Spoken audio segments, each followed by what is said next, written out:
Hey, Birddogs, Bourbon, and the Good Life Here podcast. We're here today with Randy Smith. He's been a veterinarian here in Kansas since 1990 for about 32 years.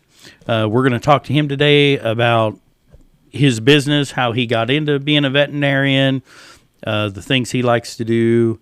I believe he's come across a new supplement for aging dogs that really improves their life. We're going to talk about that a little bit. He's an entrepreneur as the fact that he owns or did own his business, his veterinarian business. So we'll talk a little bit about how he managed his business and how he went about that. But one of the big things about our podcast is bourbon. And today, this is the first time I've ever had this one. It is Rabbit Hole. It is a Kentucky straight bourbon whiskey. It's a 92 point on the, let me read here real quick, James Beard Foundation. And Randy, what'd you think of it? Well, it doesn't suck. I like it. It doesn't suck. I like it. I know. You sit there and you read that. It's a high rye bourbon, right? Got a lot of corn. I like rye. I like a rye. A lot of times I can't, I read the reviews, right? And or like cigar reviews. Yeah. And notes of this and tastes of that. And I'm like, it doesn't burn my throat and it tastes good going down. So it doesn't suck. So I like it, right? Pretty simple. I like it. Yeah, it's good. It's hard to, the flavor profile changed a little bit with that ice, but yeah. No, it's good bourbon. I wouldn't mix it with anything. No, it's really good. It is a 95 proof bourbon, and drinking it straight, it's a little hot. Yeah, but see, I'll do that. Yeah, I'll take a 101 or a 105 proof bourbon. I'll drink that straight. Yeah, or a rye, High West double rye. Yeah, have you had that? No, I haven't. Oh, it's good. High West double rye. Yeah. We're going to try to get that on one of the coming up podcasts. I'll buy a bottle. There you go. There you go. The other thing today, because I knew Randy was a fond of dark beer, so Salt City Brewing Company here in Hutchinson, Kansas, donated to us a growler of Irish Extra Stout. And I'll be honest, every time I'm at Salt City Brewing Company, that is my go-to. It is fantastic. It's a really dark beer. It's not bitter or anything else. Today, it's not bitter, but it is dark. Yeah, it is dark. It's dark. It's a little darker than like a Guinness. Yeah. So a little bit more of that bite. Yeah. I don't know if that's the right word. Yeah, but it's smooth too. Yeah. Liked it a lot. Yeah, it's a really good dark beer without some of the bitterness that you get with some of them. Right. So some of those British dark stouts are like motor oil. Yeah, they are. And this is a really good beer. We got it for Randy today, and Salt City Brewing Company was nice enough to take care of that for us. You might want to go check them out when you get the opportunity if you're ever in Hutchinson, Kansas. Now, they're on Main Street? Yeah, they're on 5th and Main. Okay. 5th and Main. You'll see them. Really, really nice place. They have, if you're really into really good steak, they serve a great steak on Thursday nights, too. Oh, they have food now? Yes. Did not know that. Yes, they have a full menu. They serve steak on Thursdays. Friday is burger night. And they have live music. They have comedians come in. They're quite a little bit of a deal now. Is Gabe down there? Gabe Richmond. Yeah. Gabe Richmond is the manager of the establishment. Okay. And the owner is Steve Peterman. Yeah. Yeah. They've done a fantastic job. So we started going there when all they were was an old building. Well, and they hadn't refurbished it yet. I remember the Pheasants Forever out there in Main Street. Yes. Yeah. So look where they're at today compared to then.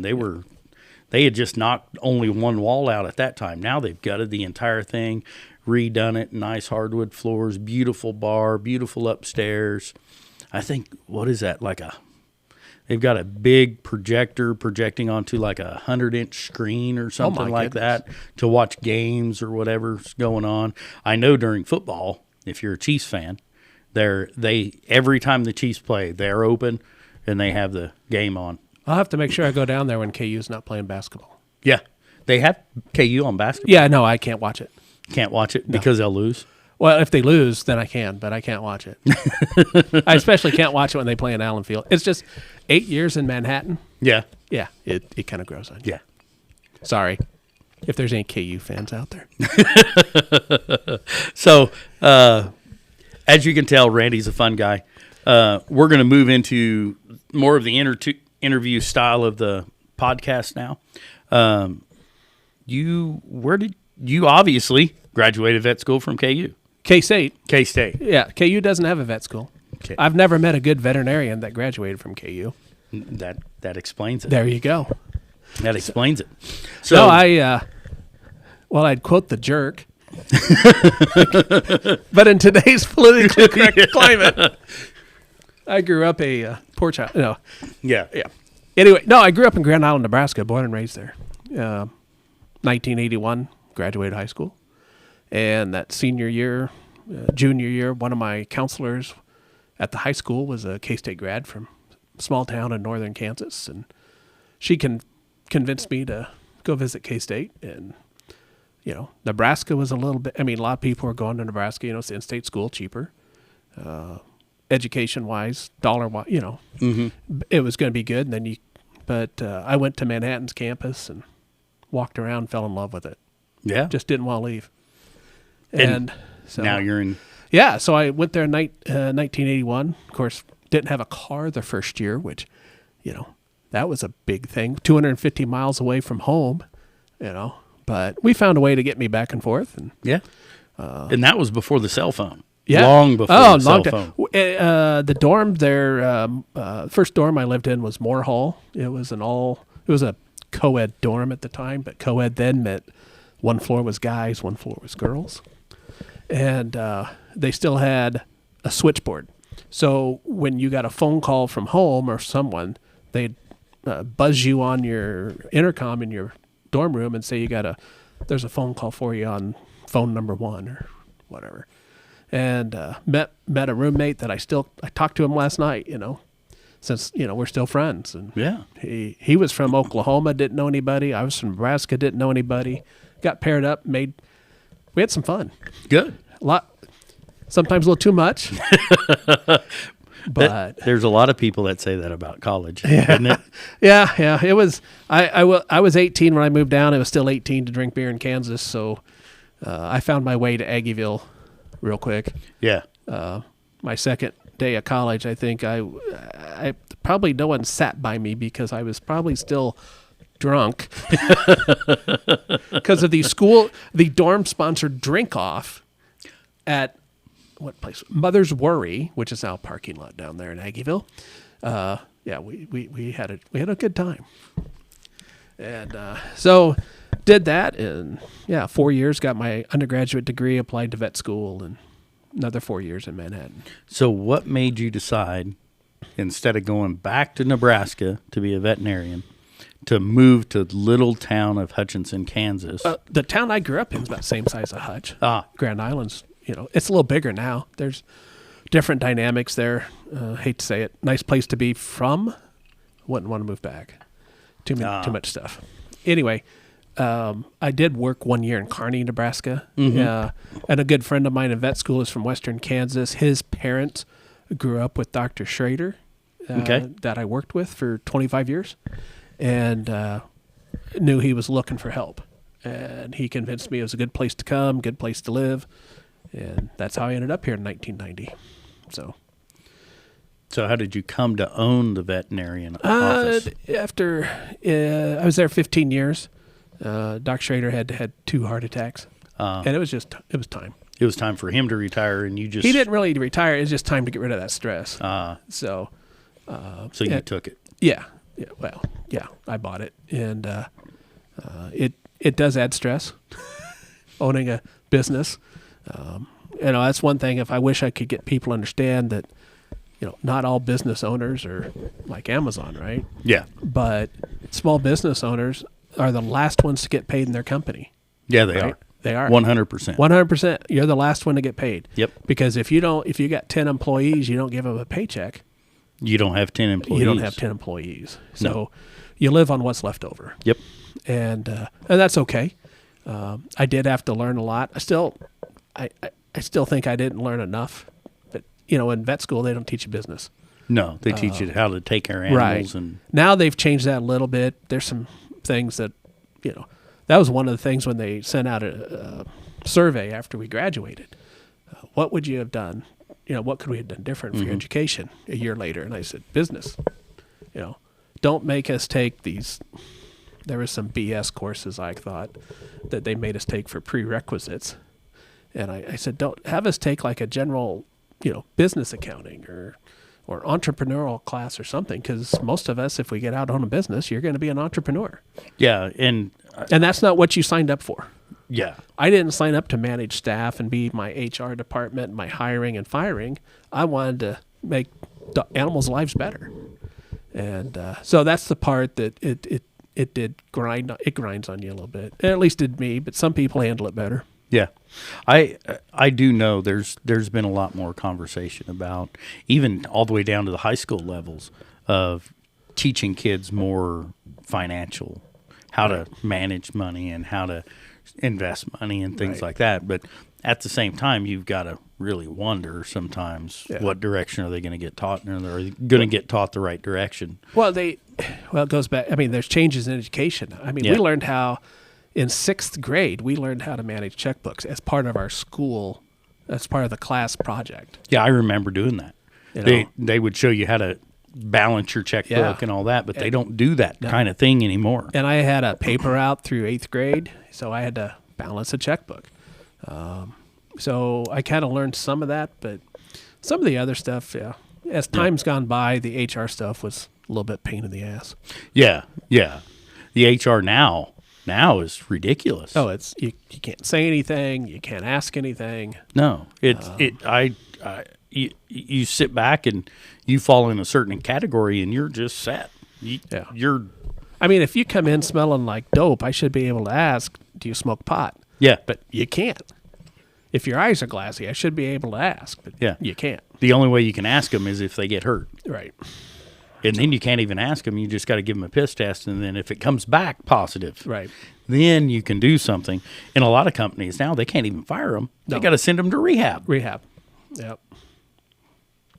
Yeah, it's crazy. It's crazy. But anyway, that's kind of a long way. So how did I get, I think you asked how. How'd you end up in Hutch? And you answered that. I answered that. But how I got interested in veterinary medicine was, growing up, mom and dad were hourly workers. I mean, just minimum wage and a little above. And we always had pets, but just couldn't afford to take the care a lot of times. And so a lot of things were, euthanized just because we couldn't afford to take care of them. And that's okay. I mean, that's just the way we grew up. Yeah. But about 1973 or 4, they stopped firing rockets to the moon. I always thought that'd be cool to go to the moon. So I tell people when the Skylab was invented, I decided I needed something else. No, I don't know. It's just I think it's a calling like any job. And just when I was a little kid, I just felt that urge. I don't know how to describe it. Yeah. It was just a calling. And it had to be a calling because was I did I have the best grades in undergrad? No. I mean, I had good grades, but I wasn't the summa cum laude 4.0 guy because I had a little fun. Yeah. And I had a little, it's kind of weird. My grades in high school were not as good as my grades in undergraduate. My grades in vet school, so when I got pushed, I could do better. Yeah. But I did have some fun. But no, I think it's a calling, it's a purpose, and it's what I was supposed to do. So now it's one of those things. Is everything I've done right all the time? Probably not. That's just life. Yeah. But I can lay my head down at night and go to sleep and realize that I did the best I could with what I had. Yeah. So. Yeah, and ultimately, that's all I want people to understand. We can't save them all. No. But there's things we can do now that we didn't have 30-some years ago. Yeah. Like ivermectin, which we can talk about in another avenue later. Yeah. Amen. Yeah. The horse dewormer, right? That horse dewormer that has been used in people since the early 70s. Yeah. For river blindness and mites and third world countries and That was one of the first. That was the first 30-day heartwarmer for dogs. Really? Ivermectin. Before that, when I first started, it was just coming out in the late 80s, early 90s. Other than that, there were once-a-day pills for heartworm prevention. And if you missed a day, you could potentially have your dog get heartworms. But that 30-day thing came out, that wonderful ivermectin, which they found by accident. Isn't that great science a lot of times? Find stuff by accident. Yeah.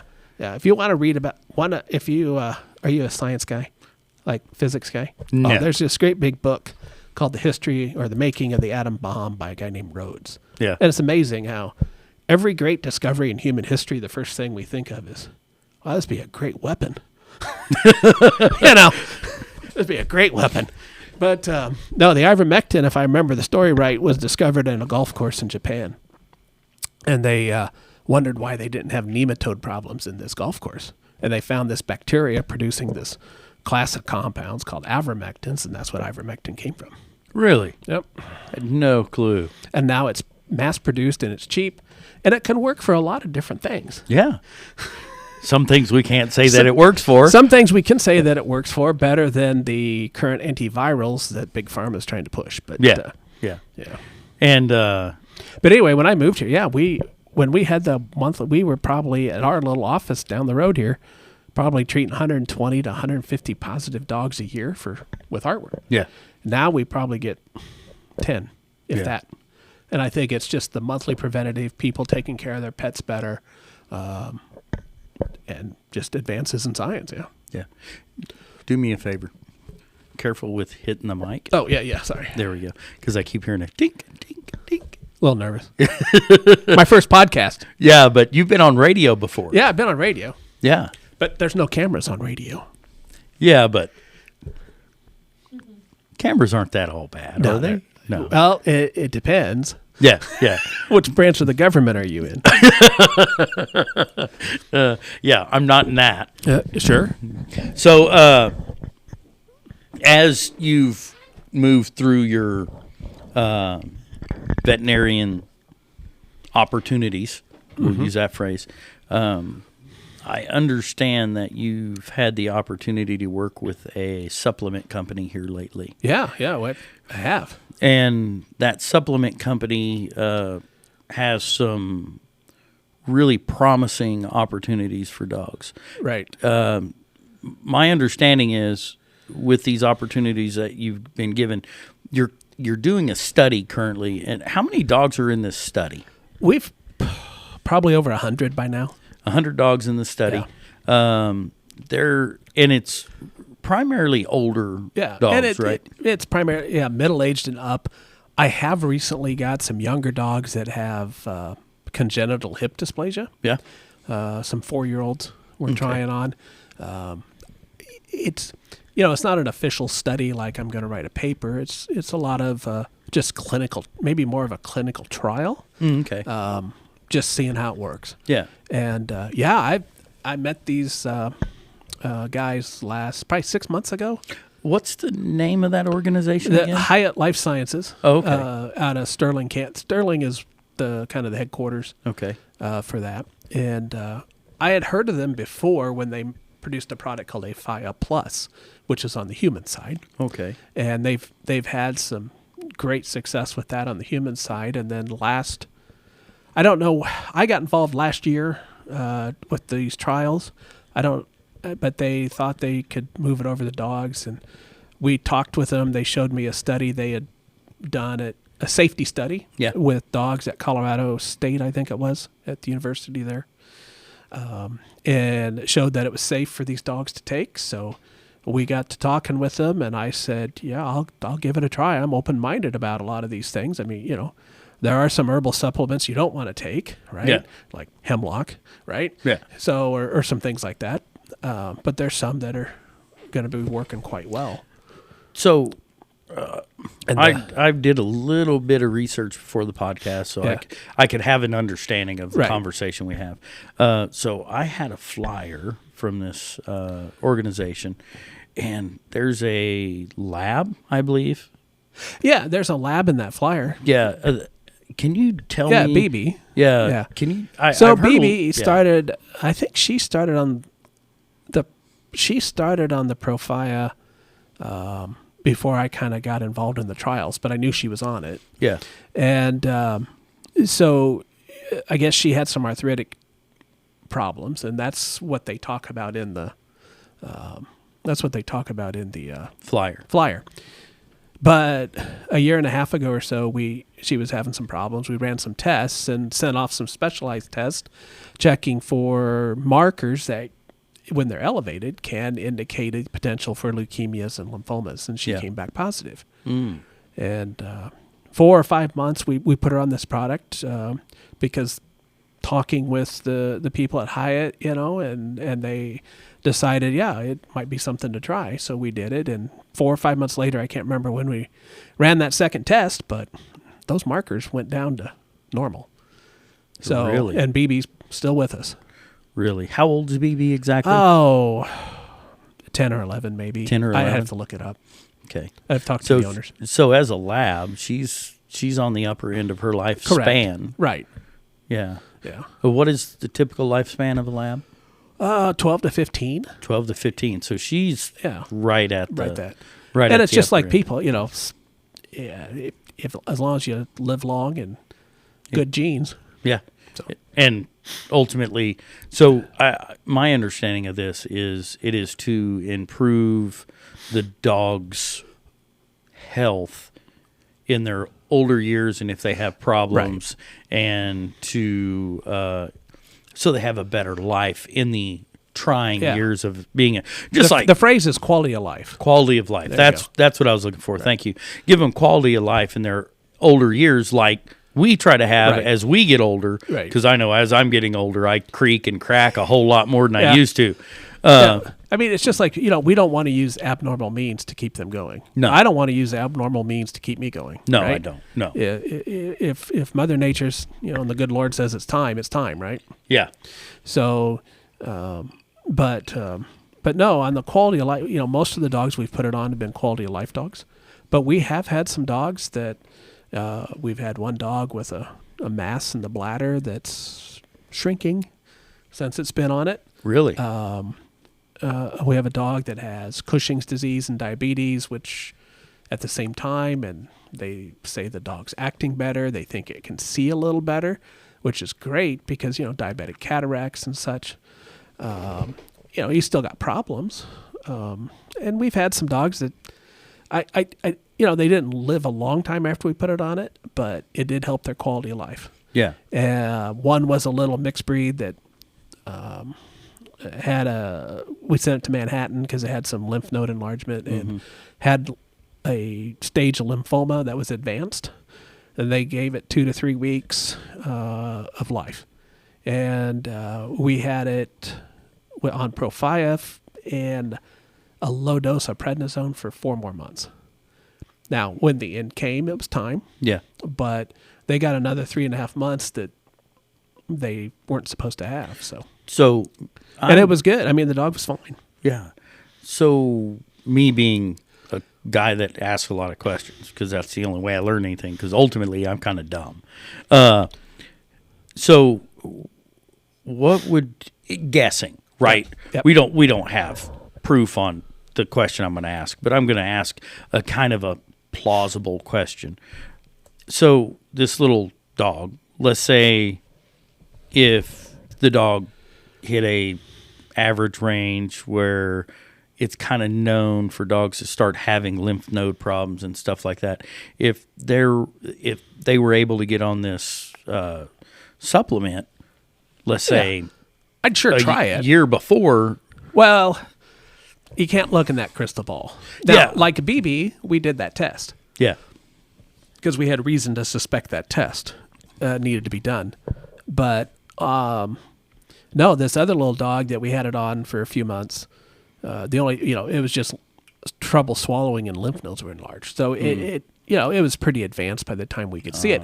And that's part of the problem we have with pets. Yeah. They can't complain to you. Well, they can, but usually by the time they complain, it's a problem, right?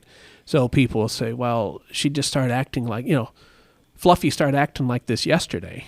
Well, no, this disease has been going on for a while, but she got to the point that she couldn't fake being well. Yeah. I always tell people, dogs and cats, and well, any animal, they know the concept of, I don't feel good, I hurt, but they don't know that I'm not supposed to hurt, right? Yeah. They understand what's alive and what's dead by smell, but they don't understand the concept of life and death, right? Yeah. So if we get a dog that we have to amputate a leg, as far as he knows, all dogs, hey, you have 3 legs, right? Yeah. Or, whatever. So with that being said, knowing that, like us as humans, Right. they say once you hit, let's say 40, I don't know Right. if this is right or not, so don't quote me on it. So when you hit 40 and I'm you're past that, by the way. Well past. yeah. So when we hit 40 as men, they tell us we should make sure we get a blood test to see Right. if we have elevated something or another, to see if we could possibly have prostate PSAs. Like I said, I'm dumb. Yeah. Elevated PSA. And is there a certain time with dogs that we should say, okay, at this age, maybe we should start checking for markers? A lot of times we'll just do basic lab work like red cells, white cells, liver, kidney, and blood sugar and all that. And then from there, look at those results and decide what we can or can't do. It'd be a good thing to do all the time, but it's hard to do because we don't have the insurance and the reimbursements and all that. Like we do as humans. Correct. And a lot of that special stuff we got to send out to other labs. You know, I can do some basic stuff, get you results in 20 minutes, but there's some things we have to send out that might take a week or 2 to get back. So even though people are taking better care of their pets than they did 50 years ago, there's still a dollar value limit of what we can and can't do. Yeah. I can send your dog away to get cataract surgery, right? But $4 or $5 grand an eye, how many people are going to do that? No, I'm thinking not that many. No. And that's okay. Dogs, again, the dog's not driving, No. as long as you don't rearrange the house, right? The old Helen Keller joke, right? Yeah. How do parents punish her? They rearrange the house. So I was given a couple numbers to call to talk to a few people about this supplement. Right. And one of the gentlemen I called, I was like, told him who I was, so on and so forth. And I was like, hey, how long's your dog been on this? He said, I believe it was 6 or 8 months. Mm-hmm. And I asked how old his dog was. I'm going to be honest, I can't 100% remember. I was thinking 13. And the dog was having problems before he started the dog on the supplement. What impact did you see? Has it been a positive impact? Have you no impact, negative impact? What did you see? And his easiest explanation to me was, before I started the supplement, my lab wouldn't run up and down the driveway anymore. She'd just kind of follow me around, kind of slow. And he said, she's running up and down the driveway now. Is that a common thing you're hearing? Most commonly what I hear. We had a client with a lab 2 weeks after we started on it. She's like, I got the letter. She wrote it. She said, he goes up and down she goes up and down the stairs now. Doesn't groan when she lays down, doesn't groan when she gets up. And that was just after 2 weeks. That's pretty impressive. That was impressive because usually I tell people, it's a supplement, 4 to 8 weeks. We're going to have to take some time to get it done. One of the first dogs we put on it was a Great Dane that was almost 12. So very, very, very old for a Great Dane. And its stomach and its intestine, it couldn't take any more prescription pain relief. Like things like Carprofen, Previcox, Deramax, all those, it just wouldn't take it. So the last probably 4 months of its life, we had it on the Profia. And that time finally came where we had to talk about euthanasia and had to have that end of life event. Mm-hmm. But anyway, about a week or so after that, they brought me in a detailed sheet. They had kept notes of every day of that dog's life since we started Profia. Really? and the benefits they were seeing. And at the end, the comment was, "I wish we had had this sooner." Really? And I said, "Well, I wish we did too." Yeah. But we didn't. Yeah, we didn't know. I don't think this how long has this been out exactly? I really don't know. I know I've been involved with it since probably last July or August. So It may have been out longer. I just didn't know about it. Yeah, I caught wind of this 6-8 months ago. Yeah. Probably about the same time I did. Okay. And then I heard about you, and I thought it would be a good idea to get you on the podcast and kind of skim over some of the stuff. They were just looking for somebody to get out and try it. Yeah. And I was satisfied with their safety studies. And like I said, I do some successes on the human side they were having with it. Some very, public successes with a few people. And so I thought, I'll do it. Yeah. And because I always thought, if I had something serious, that might be something I'd take. And then I met the guy that founded the company, Mr. Zaid, and great guy, probably the smartest guy I've ever met, and talked with him about it, and just convinced it was the real deal. So I would say probably out of the dogs we've had on it, probably 3/4 of them are doing well. So that'd be my rough guess. That's pretty good. Yeah. That's for a supplement, right? Right. For and it's using that uses Arum palestinium. That's the main thing in it. It's some black calla lily. I don't know, 30,000 plants or pots or whatever they got going of that. So yeah. But then they add some other stuff that's been around for quite a while, like Syrian rue called harmala, beta-cytosterol, which is a soybean derivative that men can take for prostate health. Really? There's vanilla in there, vitamin C, turmeric. Turmeric? Yeah, that's been around for thousands of years. So, but it's the black calla lily, that Arum palestinium, that makes this thing work. Really? And so I don't want to get too deep into the weeds on this. Yeah, I don't know the whole story, but go ahead and ask. Yeah. Where's this from? Because I haven't ever heard of that before. Palestine. Really? Over, Israel, Jerusalem, Palestine, that Middle East. Is it like a decorative flower? Is it a weed? What is it? Well, again, what's the definition of a weed? Good point. A plant at a place. Correct. Right? So I don't know. I don't know that answer. I do know that they used it as a tea over there for thousands of years. They'd boil it. And I guess they started with the tea on humans here, but our good friend and acquaintance, Dr. Jack, says it was horrible tasting. The tea was horrible. And even Mr. Zaid will agree the tea was horrible. But now they got it in capsule form. Yeah.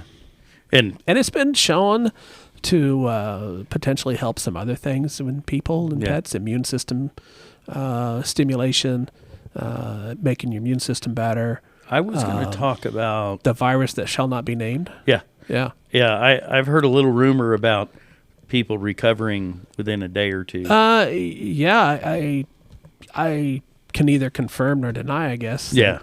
I will say that I got sick. I got sick on a Saturday, and by Monday afternoon I was feeling better, a little bit better. And Tuesday I felt like I could function again. Yeah. And I was taking 1,000 milligrams 3 times a day, along with my multivitamins. Yeah. Some Tylenol, but my fever never spiked. Crazy thing was my head hurt like a bad sunburn. My jaw joint hurt. Mm-hmm. My face hurt. My hair hurt. I didn't think hair could hurt, but my hair hurt, and that's when I started growing the beard again. Because I was like rubbing it. I was like, mother, that hurt. I can't shave this. I can't. It was horrible. And I thought I was the only one. And I talked to somebody else that had a COVID experience, and they went outside. They had some horses outside they had to go feed. She goes, I got to go feed them. And she put on a stocking hat. She goes, I take it off. I felt like it was like a vice on my head. Mm. But no, I think it does have some benefits that are going to be found to be more than just quality of life. I don't know how that's going to pan out. And I Certainly don't know how we can talk about it yet, but Yeah. The one thing I will say is very clearly that everything we're talking about is just firsthand experiences. yeah, firsthand experience. Neither one of us are doctors. And we're not as employed. in medical doctors. We're not employed by anybody. So don't take We're us two as guys in a podcast. we're two guys in a podcast just shooting the breeze. Yeah. The other thing I did hear, I called another individual about the Proafia, Yeah. and this individual's dog had hard tumors, Okay. and the tumors seemed to have softened. It could. I- It depends on what the original cause of that heart-based tumor is. Yeah. Now, keep in mind, I've got very generic information. Right. I didn't want to dive too much into these people's lives. No, By I would say, though, here's the thing. If you got something like that, try it out because it may work well. Yeah. Now, is it going to cure it? No. But is that dog's quality of life going to improve? And that's what we're about. yeah. That's what I'm about with it, Yeah. is improving that quality of life. Because a lot of these dogs, we had a English bulldog. Yeah. She got a little cancer Yeah. on her shoulder, and a bulldog's pretty resilient. Right. They can take a lot of pain, and we saw a little tiny knot, and we'd rub it, and she'd just kind of let us rub it. And then all of a sudden, she was really laboring to walk and everything else. And by the time we actually even knew she was in pain, Yeah. it was too late. Yeah. Oh, yeah. Dogs with bone cancer, same thing. Again, they don't, if their bone hurts, they can't communicate it. Yeah. But they're still going to go run and play and jump and Do eat things. and drink and poo and pee. Yeah. Right. The old adage in school was, when does a sheep show it's sick? Yeah. Right before it dies. Yep. And it's same thing. It's just a preservation response, right? Mm-hmm. That's how they're programmed. Yeah. And so, there's some things like that. By the time, like that little dog we talked about earlier. By the time we found it, it was too late. Yeah. But we improved the quality of life. So it enjoys Yeah. its And last we little did bit. have one early when we started the trials. It had a bone cancer, and I don't know, 2-3 weeks, and we had to euthanize it. But that's bone cancer because a lot of times by the time you find it, it's already either spread or it's about ready to break through that bone where it started. Yeah, when we found ours, it had already eaten into the bone. Yeah, and But- it was just rough. Yeah, and that's one nice thing about they don't understand health and disease like we do. Yeah, They know they hurt, but we don't. It does make that end for me a little easy. People always say, "Well, how can you euthanize these animals?" I said, "Well, because as far as they know, it is a big sleep to them. Yeah. If they could think ahead like we do, I couldn't do it. yeah. So- No, to them, it's just taking a nap. Taking a big. I mean, we can sit there and take a nap and go. Then I'm going to get up and mow the yard. Yep. Or go. I better go buy an anniversary card for my wife. Yeah. Right. Yep. Not that you missed that ever. I don't think. No. No, I didn't think so. No. No. That's why I got married on my birthday, so I'd never forget. No. She, I haven't. She married you on your birthday, so you would never forget. Yeah. No, that was actually my idea. No, there you It go. was my idea. But no, it's one of those things that it does help. Good. I'm going to switch gears on you a little bit here. I'm pretty sure we'll work our way back to stuff like All that. kinds of stuff. All kinds of good stuff. So one of the things that we like to do is feed you, because we're going to feed you some nice drink. We'd like to give you some Yes. food. What'd you think of the ribs? My favorite kind. Your favorite kind? Yes. Perfect. Hot, tasty, and free. Tasty and free. Perfect. Yes, just like beer, right? Just like beer. Cold. My favorite kind of beer. Yeah, favorite kind of beer. Free. Tonight it's yeah. Irish Stout from Salt City. Salt City Brewing Company. That's right. It was cold and free. Yeah. No, it was good. I liked Good. it. Wasn't too spicy. Had a little. I don't know what to like. Was it a peppery taste? A little bit of a peppery taste. Yeah. Did you taste a little bit of a fruity end to it? I did not. You did not. Yeah. Yeah. So what that is that's Rub Me Down Barbecue's Jessica's Hands Down rub Okay. on those ribs. Right. And those are that is a rub specifically designed by a woman entrepreneur. Okay. She designed that rub on her own. She's co-owner of Rub Me Down Barbecue. So that's we like to support them. One of the big things our podcast likes to focus on, and I didn't know if you knew this or not, is we really try to push and promote local businesses, American-made product, and everything else. Right. So we drive that direction. So when we know about a local company or an American-made product, we take 30 seconds to share it. And no, it's good. I liked it. Yeah, it's pretty good stuff. Yeah. I'd have sprinkled some on the taters if I could have. It would have been good on those veggies too. Yeah, it would have been. Yeah. It would have been real good on the veggies. It'd been good on those veggies. Yeah. So we talked a little bit last time you were bird hunting, because part of this podcast is oh my gosh, long time ago. Bird dogs. Yeah, I gotta be honest. When we were kids growing up, Dad was working 40 plus hours a week and always on weekends. Yeah. And at a general store type situation. So we didn't get a lot of hunting in, but we did go. But we never had bird dogs. Yeah. I've never hunted with a bird dog. Never. You're gonna have to go out with us. Yeah. I haven't hunted in a long time, and it's not that I don't like it, but part of my job is euthanasia of animals. And it makes it a little tough. It does make it tough. And I have nothing against it. Yeah. I'll eat deer, quail, rabbit, pheasant. You just don't want to go do the act. Yeah. It's kind of like I like the sausage. I don't need to see how it's made. Yeah. But, even when I was a kid hunting, if I shot a bird with Dad and we couldn't find it, I felt horrible. Yeah. I didn't want that thing to suffer. No. Right? And most of the time we could find them, but there's a few times. But yeah, as I've gotten older, it's like, that's okay. Yeah, it is. Most people understand. I was like, it's part of my job. Why? I mean, if the world goes to hell here pretty soon, I have to go back hunting.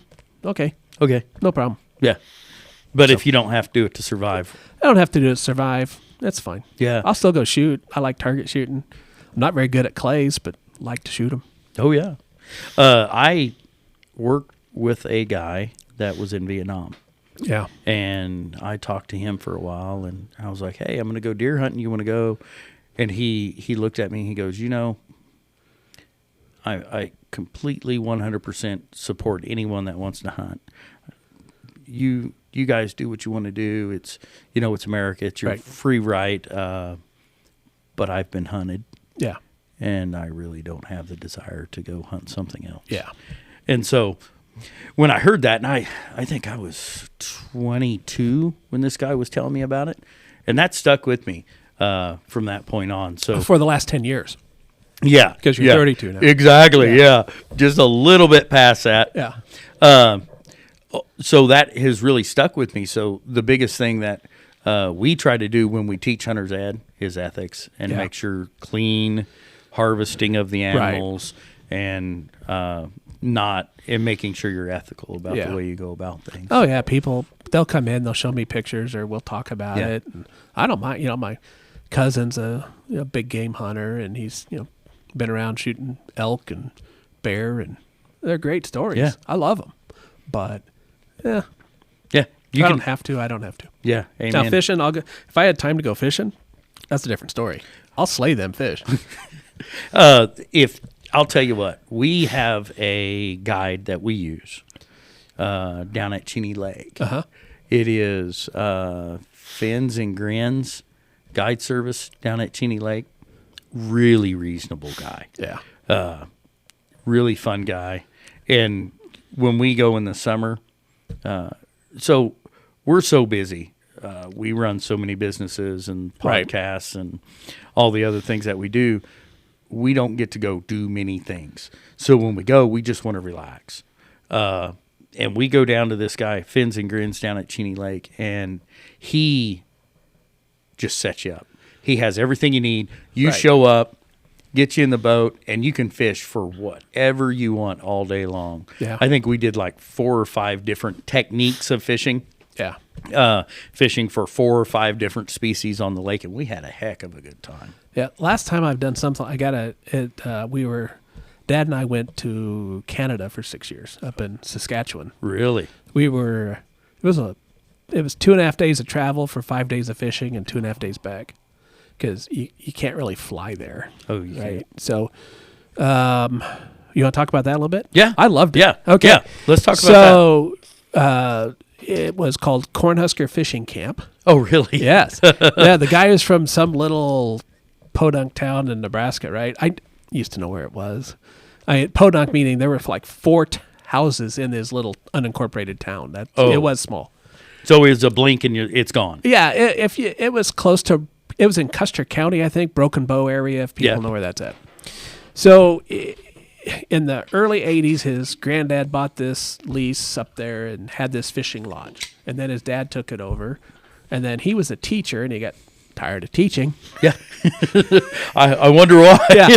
So then he ran it. And, of course, they're still running it, but the virus that shall not be named later.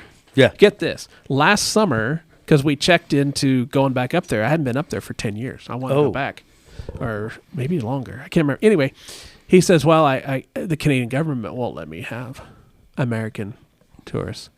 He could take Canadians fishing, but not Americans. Yeah. Because, COVID.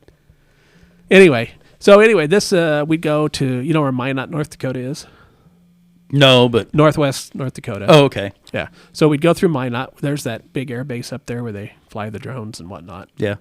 And then we would go through this border crossing at a town called Portal. Something's buzzing. That was mine. Okay. A town called Portal, North Dakota, which is like having a border crossing at Yoder. Okay. It was really small. And there was, the only reason to live there is work for the border guard. But it was 9 hours north of the border.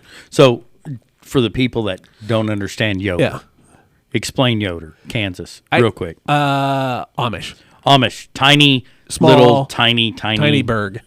I could have said Medora, but that would have really threw him. Yeah. So anyway, but we had a great time up there. But he was the same kind of, as you got up there, as long as you weren't a jerk. Yeah. He'd just turn you loose on an outboard. And, we had these little 18, 20-foot, 3-man outboards with a little 25-horse outboard motor, and we could fish 24/7. But when you start techniques, there's one I never could master.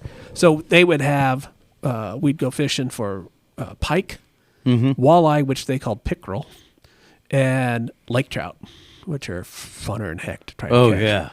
And so you had to do a lot of down rigging with that. And then, but the native Indian guides there, the Cree, that he had for guides, they had this jigging they would do. And they'd take you to these holes so you could jig for lake trout. And, the water may be anywhere from 90 to 120 foot deep, depending on what hole. And the whole thing was you let that, I mean, it was a big lure, big, I don't know what number hook. But you'd let it fall to the bottom, jerk it up once, and then let it set back down, and then reel it up real fast. And they would sit there and pull them in left and right. And my dad and I, we never caught a one that way. We're and I never did catch one, but we had fun. That reminds me of a story. I mean, we had a lot of good dad-son time. Sit out on the back of the lodge. Yeah, have a smoke, have a bourbon, or whatever else, and just sit there and had a great time. Spend good time with your family and enjoy yourselves. Yeah, it was a good time. I've got a friend of mine that goes up. Matter of fact, they're headed to Canada because Canada's letting them back in. Oh, they're letting them back in now? Yeah. So they have another very similar camp like that. Yeah. And they give them a boat and they go walleye fishing. Yeah. The whole time they're up in Canada. Yeah. And those walleye up there are big. 3 to 5 pounds. That's big. Yeah. The pike were amazing. The best lure I ever had to catch pike up there in Canada was an American flag spoon with a treble hook. Flag spoon. And that American flag spoon, I lost it once I had a 12-inch leader, steel leader, and this pike came up out of the water, did one of these things, and I lost it. So after that, I got 18-inch. 18-inch leaders? 18-inch leaders. 12-inch leader? Yeah, instead of 12. Well, just think of it this way. Us Americans know how to hook them Canadians. I know, don't man. we? It was great. It was a great time. It sounds like it was a fun time. Speaking of the technique type deal, Yeah. when the white bass run the rivers here in Yeah. Kansas. So every year I'll go down, get in the river, white bass. So I invited a friend with me who's a real avid fisherman, and we go down there, and I think I'm doing great, right? And white bass in the river up on the Smoky up north of Canopolis, Okay. there's no limit. Right. So we're catching it. And I've got a nice stringer. I think I'm doing fantastic. I think I have 15, 18 Right. fish on there. Nice fish. He gets out and he has a stringer of 50 fish. Oh my gosh. And I'm like, "You're in the same area I am. What are you doing?" He goes, "I'm just popping that lure just a little bit different than you are, and they're hitting it." Oh, We're man. using the same color lure, same lure, everything the But same. he's got to clean all those. Yeah, he's got to clean those. I only had 15 to clean. He had a lot more than that. See, that was the nice thing in Canada. The guides cleaned them for you. Oh. You tip them a little extra, they'll clean Yeah. them for you. But some of those lake trout would, multiple. I mean, I don't know how many pounds, 10, 12 pounds. Mm-hmm. You had limits. Being a Caucasian, Yeah. you can only keep so many. But I know my friend said that you could keep X number a day, but you could only go home yes, with it was a much smaller when number. we've started going up there, it was you could bring back six walleye, 5 pike, 4 trout, and then they dropped it a number last time we went. But like the pike and the walleye was a possession thing in Canada. Mm-hmm. So where we were in the Saskatchewan province, you could catch 5 walleye in the morning, eat them for lunch, go out and get another 5. But the lake trout, you could only get so many per year, and you had a card you had to fill out. Yeah, I'm sure. And only one could be, had to be 65 centimeters, I think, was the cutoff, and you can only have one that was over that or something. It was crazy. So you had to fillet them a little because, you'd get a 60, centimeter. Do I throw it back or what do I do? Yeah. But it was exactly. I will agree. Fishing is one of the. I just love to go fishing. Yeah. That is, if I were to ask my wife, "What do you want to do? Do you want to go shopping or fishing?" She'll always go fishing. Yeah. 100% of the time. Shopping for fishing. That happens sometimes. Yes, too. it does. Yes, it does. So going back a little bit, Yep. when you started working into your veterinarian school and stuff like that, Okay.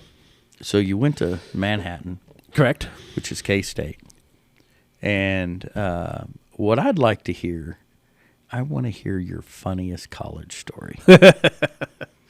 Ones I can remember. Well, it can be a fuzzy memory. Yeah. Most Right? of them involve some form of adult beverage. Oh, yeah, that's fine. We're adults, right? Oh, like What is your funniest college story? funniest one? I don't know. Goofy ones. That'll work. I was down there for both Aggieville riots after beating KU. We skedaddled when they started turning over cars and crap, but yeah. we had a good time. Ones I can admit to. Oh, Keep in mind, we're adults now. They can't really go back. I and get can't us go for back. They used to show Rocky Horror Picture Show. Oh, yeah. Yeah, down at midnight at one of the theaters in, Yeah. in Aggieville. And, of course, have you ever been to one of those screenings? No. Okay. Have you heard about them? Yeah, a First little of all, bit, that yeah. movie, never see it sober because it's stupid. It's stupid.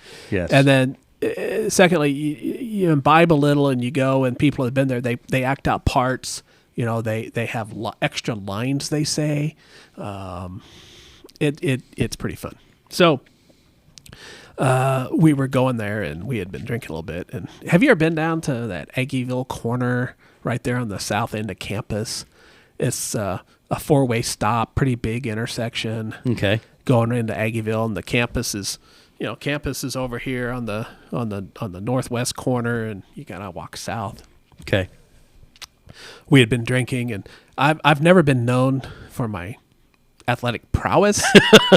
I can trip walking across roll my ankle walking across the carpet down here, right? Yeah. So, yeah, we were doing that. I'm carrying a bag full of supplies for the Rocky Horror Picture Show, and I trip and fall, do a forward somersault, and stand up and barely lose anything out of my sack while all the car horns are honking at me. Yes, that was a good one. Yeah, that was a good one. Yeah, but some of the others, just alcohol-induced. So Alcohol-induced ones sometimes are the funniest ones. Yeah, and the thing is, it sounds horrible to say, but, I mean, we didn't do anything. You didn't do anything bad to anybody. You didn't do anything wrong. I mean, you were just college kids having a good time. Yeah, we walked home a lot and all that. There's some others I could tell you off air, but yeah, I prefer not to say them here. Yeah, that's fine.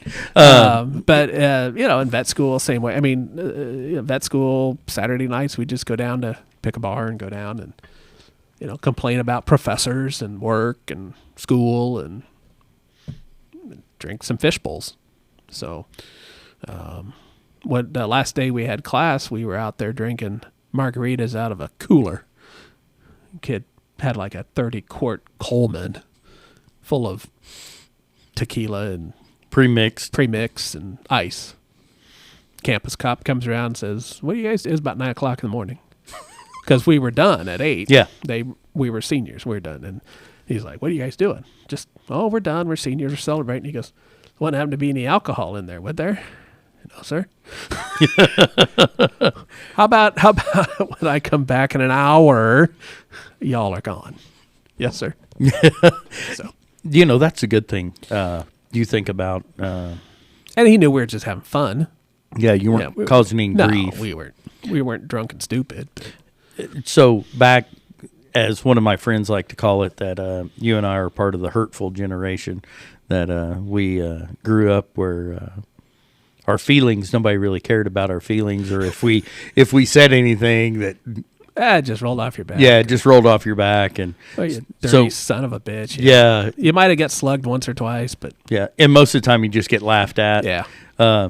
So part about being the hurtful generation, we were actually really fortunate that back in our day, they were a lot more lenient. Because I remember a time when me and a buddy of mine had bought beer. Yeah. We were not even remotely close to legal age. Right. And we got pulled over. Yeah.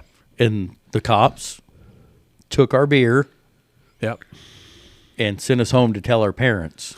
That was worse. Yeah. They said, "Go tell your parents because we're going to call them." They never called. Right. They never called. They took our beer and went and had a good time of their own. They did later. When they got off shift, they were like, "Okay, we got a free 30-pack or whatever we had at the time." And yeah, I mean, there were some times like that. "You guys driving home?" "No, sir." Yeah. "Where do you live?" "Right down, Mm-hmm. "You walking?" "Yes, sir." Yeah. Good.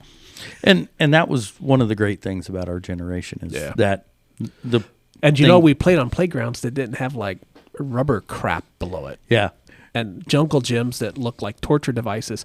And remember those big ass slides that looked like a big metal flipping triangle, right? Yes. And it was like sliding down something hotter than hell on your shorts.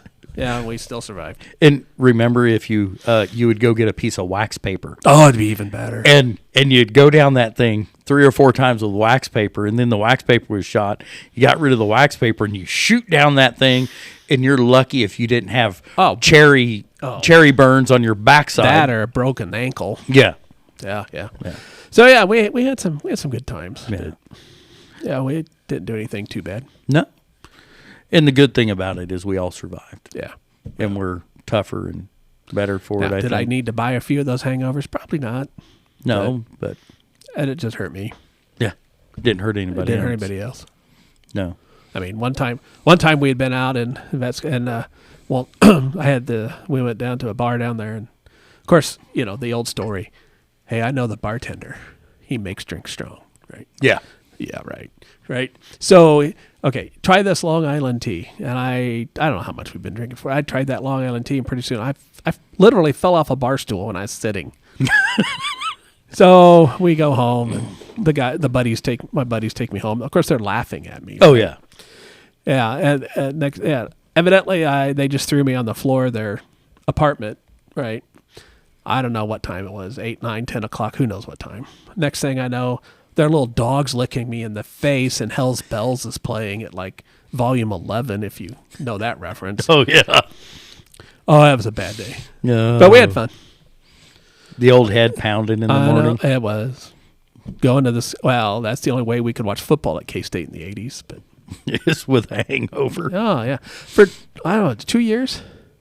2 years I didn't buy a season ticket to go to K-State football. I just walked in the front door, literally walked in the front door, and no one ever stopped me. Walked in the front door. On the north end, they have that coach's office, Okay. which was a lot smaller then. Mm-hmm. And my first roommate was a football player, and he goes, don't buy a ticket, just walk in the front door. I said, how can I walk in the front door? He goes, no one's going to stop you. And for 2 years, I did that. I'd walk in the front door, walk on the field, walk up in the stands. That makes it a lot easier, Well, doesn't it? yeah, and it wasn't like there was, 6,000-7,000 people there, so they were just happy to have a body. That was also when we weren't supposed to take alcohol into the stadium. Yeah. But we had one of those 5-quart picnic jugs with a little spigot on the bottom. And, it didn't have alcohol in it. No, especially not by the end of the game. No, it had our own version of Long Island tea. We had a bottle of gin, bottle of vodka, bottle of rum, moment of silence for some Coke, and threw the ice in. And then we'd go there and buy Pepsis and they had these little cups, a little bigger than this. Yeah. And so we'd down the Pepsi, and then we had cups. And it looked like you were drinking Pepsi the whole time. Oh, yeah. And then we'd take the jug back and bring it back next week. So those are some of the fun times. And the good thing about all that is, most importantly, nobody ever got hurt by any of it. No. None of my friends did. Yeah. So, and to me, it's a little challenging to understand, and this is kind of a little side conversation. I don't understand how kids today can isolate themselves so much in a house, play video games, and just communicate via phone, text all the time. It's foreign. Yeah, and not go out and really engage with people and be able to have conversations like you and I have now. Right. Where you engage with someone face to face, you have a conversation, and you're able to talk about the things that you've done. Yeah. It challenges me to understand how that's entertaining, or how you learn to deal with real life and socialize. Right. And then we have this society out there today that has a hard time keeping a job. Or the government's giving them money so they don't have to keep a Yeah. job. Yeah. And now we're paying for that, by the way. But Yes. that's okay. Yeah. Another sidebar. Yes. Another sidebar. Inflation is what, 10? 7.9 or whatever. 7.9 right now. Yeah.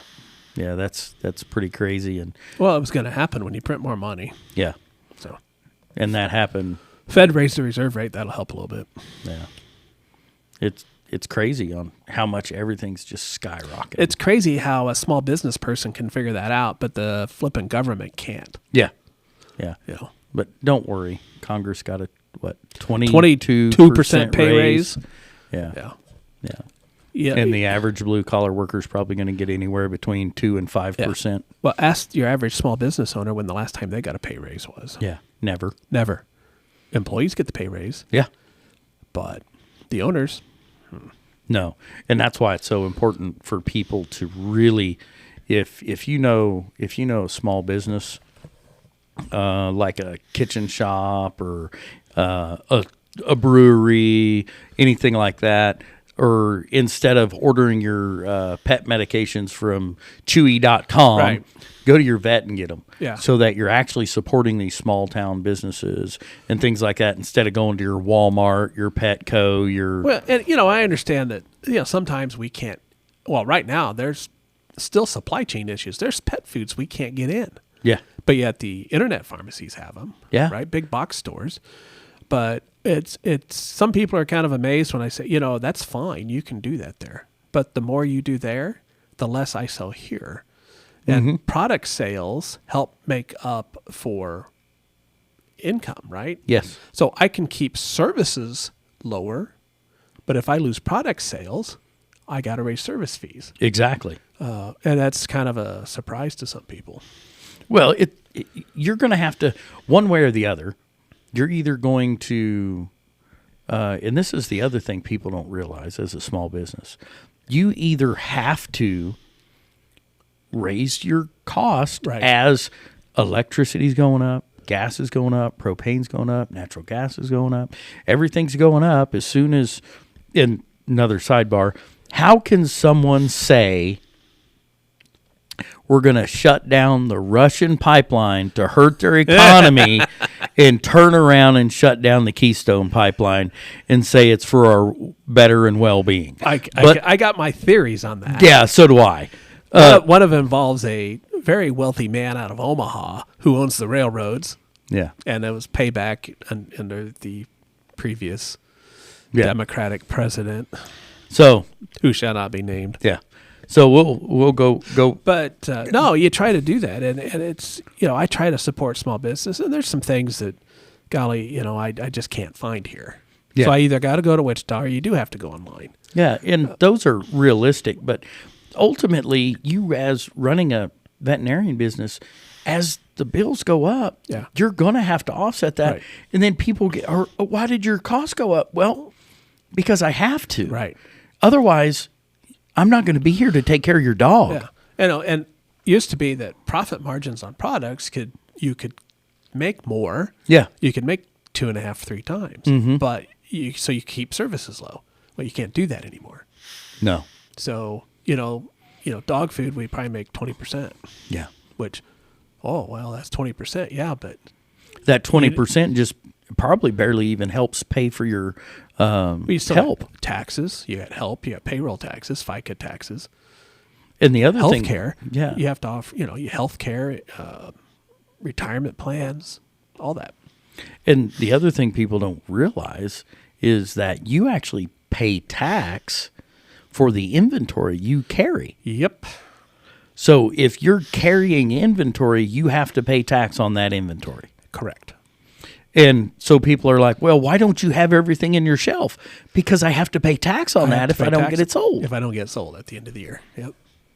And people are like, well, why are entrepreneurs so challenged? Well, this is it. Taxed to death. We are taxed to death like crazy. Yeah. So same way. Yeah. And just wait, restaurant costs. Yeah. Going to go up. Oh yeah, they have to, because they're low profit margin anyway. Yeah. Per plate, they're usually fairly low profit margin. Very low profit margin. So they work on volume. Yes. Right? But that's going to have to go up. Yep. And think about how many restaurants and food service industries closed over COVID and will never reopen. Never reopen. There are family-owned restaurants in California, from what I hear, and I'm just using this as a reference because this is what I heard, that were there for 60 years, 70 years, and now are closed and will never reopen because they can't recover from what happened. They can't. But let's give everybody $15 an hour. Yeah. Okay. And the thing about it is people don't realize if you pay, they're like, oh, raise the minimum wage up to $15 an hour. What they don't realize is their loaf of bread is going to go from $1.50 to $3 to $4, and then your $15 an hour, you're not making any more money. All you did is bring down the middle class to where you're at because the upper class isn't going to come down. Well, then owning a business, if you got an employee that's been there 10, 15, 20 years, yeah. Well, if new people are making 15, I'm worth 30. Yeah. I'm worth 40. Yeah, exactly. Yeah, it's a mess. That it's just politics. Yeah. Those people are idiots, most of them. Hate to say that. Well, the thing is, I'm sure they're smart people, but they're not very bright. They don't. A lot of these people are lifetime politicians. That's all they've ever done. Bernie Sanders is a perfect example. Bernie, Nancy, Demented Joe. Yeah, most of them have never even really had a real job. Obama never had a job outside public service. Neither did Bernie Sanders. And I don't think Joe Biden did either. I don't think Nancy Pelosi did. And let's not even talk about Kamala Harris. Yeah, well, she got there the old-fashioned way. Yes, she did. She definitely got there the old-fashioned way. You know, that was the first Heels up Harris, I call it. Yeah. Between carpentry and that other profession, Yes. those were the two earliest and oldest professions in the that's known to man. But that's the key. Is that and preg checking dinosaurs by a veterinarian, probably. Yeah. But that's the key. These people aren't out in day-to-day life, and they don't. I struggle to even see how any of them really care about the average day person. I don't. I think they lose track. And I think there's a lot of good people that actually go to Congress and think they can help, but once they get there, the pressure is so immense from lobbying companies, and I think it just ruins them. I think if somebody like you or I, just a regular Joe, would go there, I think after 2, 3, 4 years, you'd probably be done. Oh, I wouldn't. It's a cesspool. Yeah. That I wouldn't be surprised at all. I move around quite a bit. I'm gonna have to get one of those recliners, Well, just lean back. Oh, okay. That's all you got to do. You just got to be careful because these chairs will make you feel I'm like afraid you're going to fall I'm backwards. Go backwards because I am not very athletic. Yes. I try hard. These chairs shouldn't take you all the way back, but if they do, we'll get it on camera. That's right. And it'll be a blooper. There you go. That's what we need. But yeah, it's pretty interesting how, as we go through things as entrepreneurs and as normal everyday citizens, blue collar workers, and whatever, how these decisions these people make really impact us, but it really doesn't affect them that much, except for their maybe pay their raise. polls in their Pay 20% pay raise. Or those ones that want to defund the police and spend hundreds of thousands of dollars of private security. Yeah, exactly. Or we can't have a wall, but it'll go up around my house, right? Yeah, exactly. Yeah, we're going to build one around my house, but we can't have one to keep terrorists out of our borders. I got a nephew in Arizona. Well, he's my niece's husband, so I'll call him my nephew. He was actually working on the wall. Loved that job. Loved it. And he's Hispanic of origin, And he wants to build that wall. Yeah.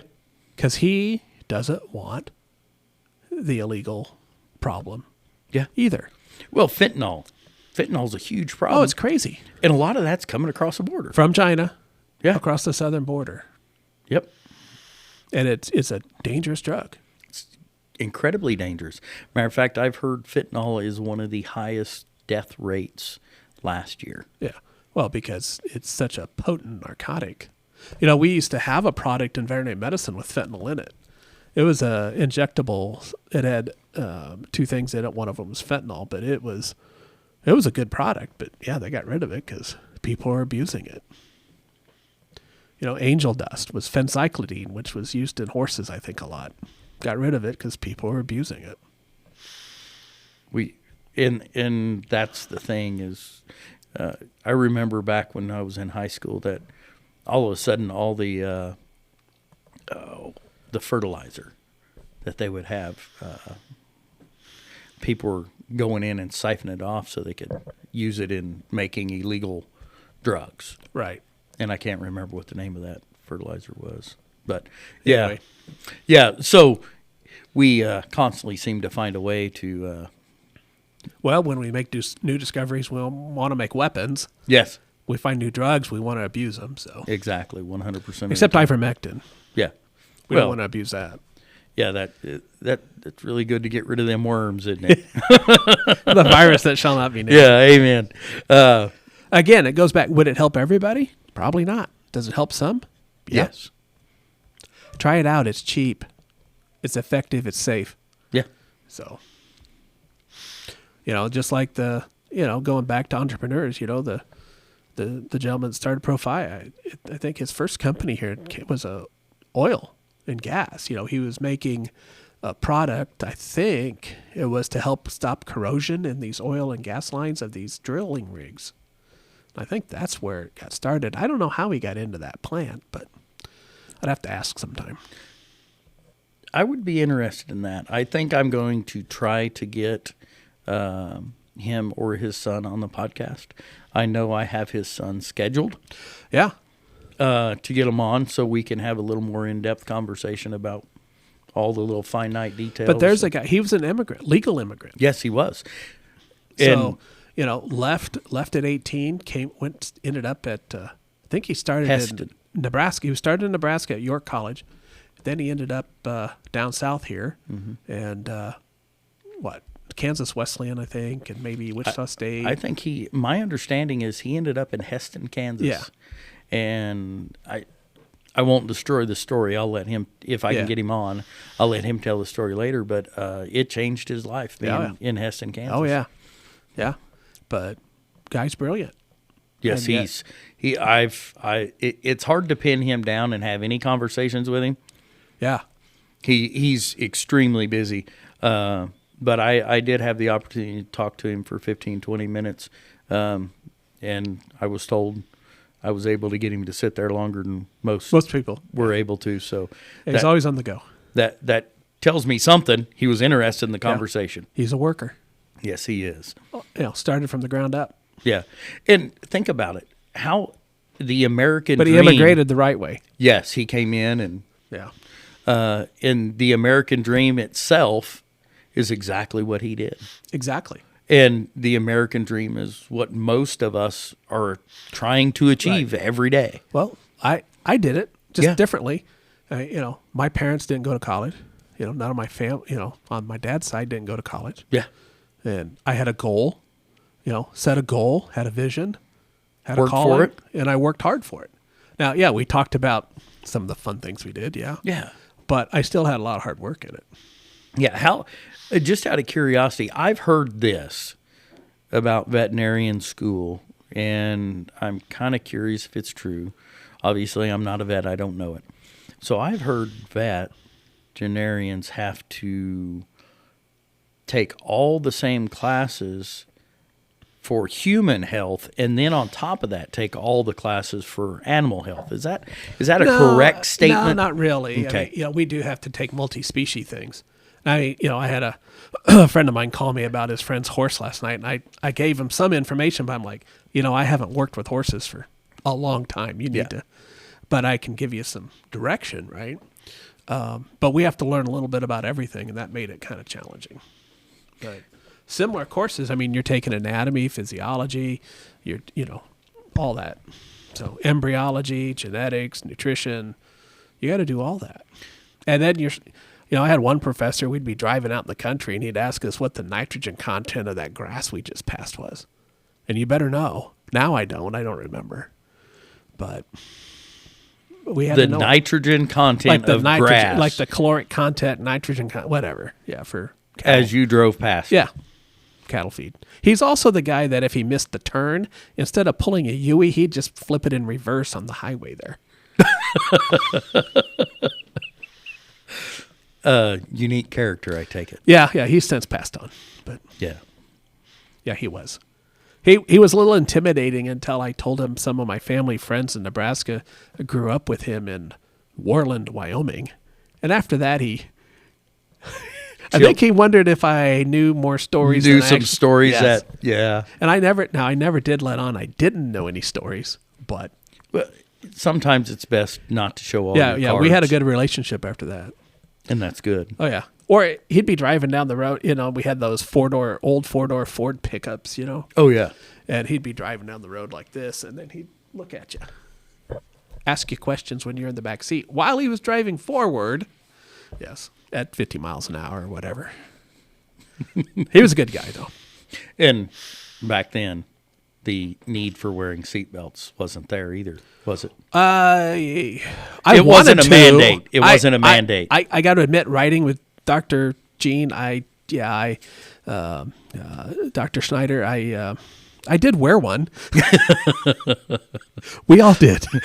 and you know what that tells me? Back in those days, almost nobody wore seatbelts. We only wore seatbelts on the highway. Yeah, and then if you're on a dirt road with somebody and you're throwing on your seatbelt, they are either a horrible driver or they scare you to death, or both. Both, yes. Yeah. We rode in the back of pickups for crying out loud. Yeah. That's how we got to the detasseling cornfield. I did that one. The second worst job I ever had was detasseling corn. The first worst job was pumping gas at a truck stop. That was horrible, horrible. Back when they actually had service techs that would come out and fill your car up and clean your windshield. The worst part about it was on the interstate in Nebraska there. Worst part about it was they had rental showers and rental rooms. And some people are just flat out freaking filthy. They don't care where they piss or poo or spit. It was just disgusting. Ugh. Yeah, it was awful. I would not want that job. Yeah. Oh, it was horrible. Horrible. $4.50 an hour or whatever it was back then. $4. Yeah, I was about to say back then it probably wasn't very much. No, it was awful. Because I'll never. I just that was a motivation to stay in school. Maybe that's why you got put there. Yeah. Well, because that year I was like, because I was paying out of state tuition, which was 3 times more expensive. So, in the 80s, of course, the dollars are different, right? Yeah. But if in-state tuition at K-State was $350, and I was paying $1,000, right? Yeah. So that's kind of the difference. So I thought, I'll sit out of school a year and make some money.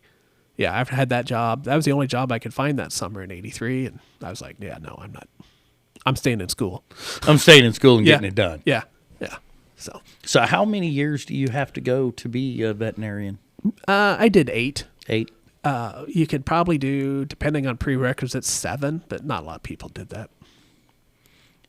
That is a I don't know what it is now. I don't know what the average is now. That is a long time to be in school. I do know the debt load is crazy. Now it is. Yeah. I don't know what it was like then. It was still bad. I mean, the dollars are different, but when my first job, when I came here, a third of my take-home pay paid student loans. A third of my take-home pay. Wow. So that's, what do they recommend for housing, right? 10%, 15, I don't know what it is for a mortgage. Something like that. Yeah.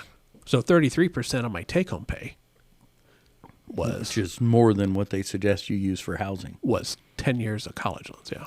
And busted my ass. Yeah. And that's one thing I would tell kids today is if you don't know what you're going to go to college for, don't go. Don't go.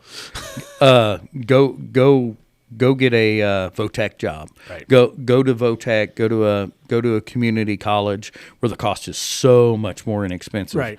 And get a vocational degree, and then go into that for a little while. In a lot of those places, like me, for example, I went to a given job when I was 21 years old. No experience. They trained me.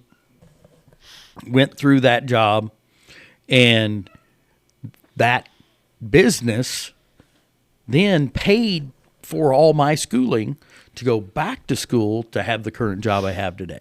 So I went back to school through them, graduated college, and then got a new job through the same company and didn't ever have to pay for any of the college tuition. Yeah, that's awesome. Yeah, it is. So we're going to wrap the podcast up here pretty quick. Time's gone by fast. Yeah, it goes by fast. I got to admit, was a little nervous. Didn't know how this would pan out, but yeah, this is easy. Yeah, and the thing is our first podcast, our first guest, woman entrepreneur, she was extremely nervous. Right. And she got through it. Her podcast was a little shorter. Right. But before we wrap this up, do you have any bucket list things that you would love to do, or?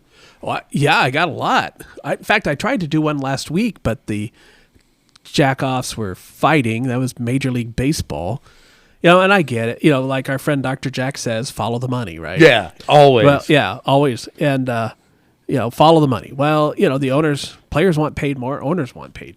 Owners want to make more, players want paid. And I get kind of both sides, right?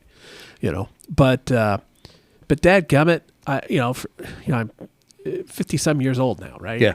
And always wanted to go to spring training. Well, my sister-in-law a few years ago relocated to Surprise, probably 10 minutes away or less from Royals spring training baseball stadium. Oh, there you So, go. yeah, what did I do? I finally had the time And, I wasn't, with the transition at ownership, which helped relieve a lot of stress and tension, gives me a little bit more free time, right? Yeah.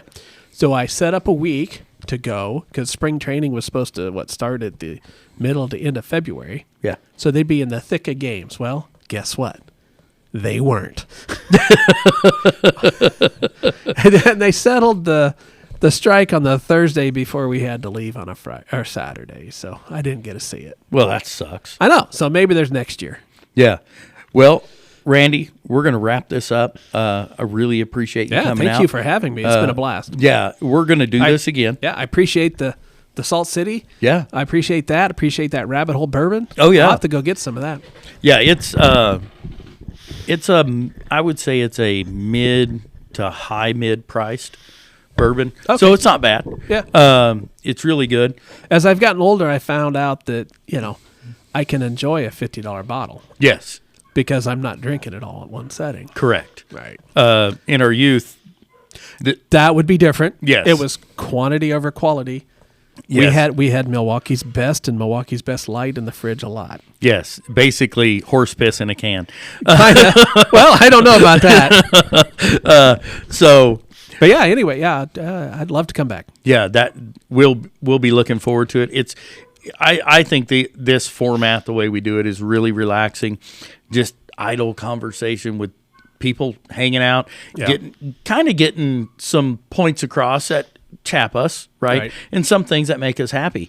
The one thing I would say is, folks, if you have an elderly dog, look up Hyatt Life Science. Profia. And if you live local, if you want to try it, Yeah. we've got it for sale at same prices online. Yeah. At the business. So Supporting local small businesses. Supporting local small business. So if you're in the region of central Kansas and you don't mind driving to Hutch, and I'm almost betting you if you give Randy Smith a call at Apple Lane Animal Hospital. And And if I can't get to the phone, just leave a message. Yeah, just leave a message.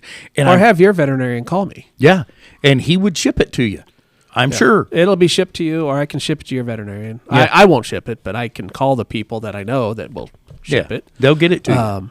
But yeah, we can work that out. Yeah. So I don't know if we want to talk about upcoming May 7th.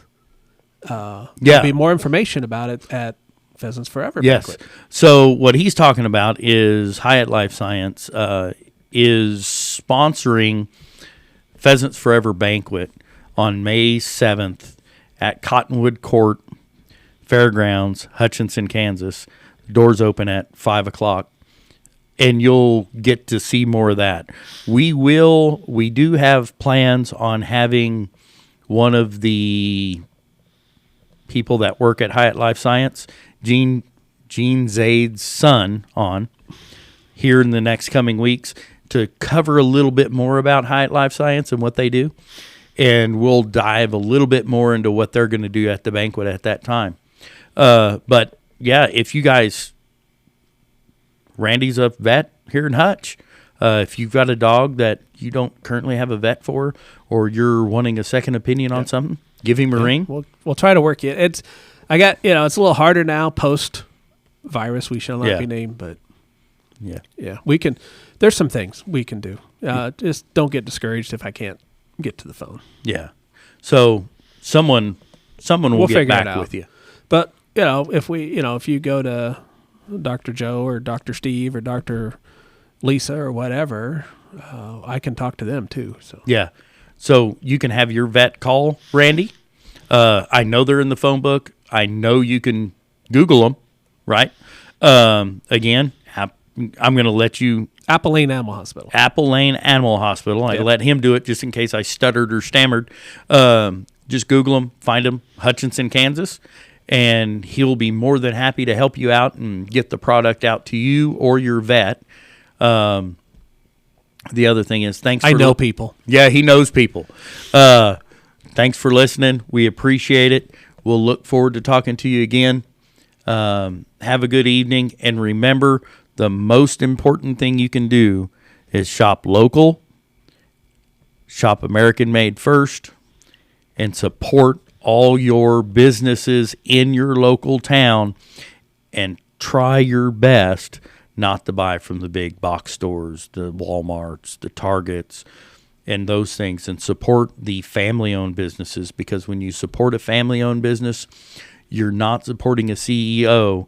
You're supporting that child to go to baseball practice, to go to dance class, to go to those things instead of paying a CEO their billions of dollars of profit. So thank you again. Look forward to talking to you later. Have a good one.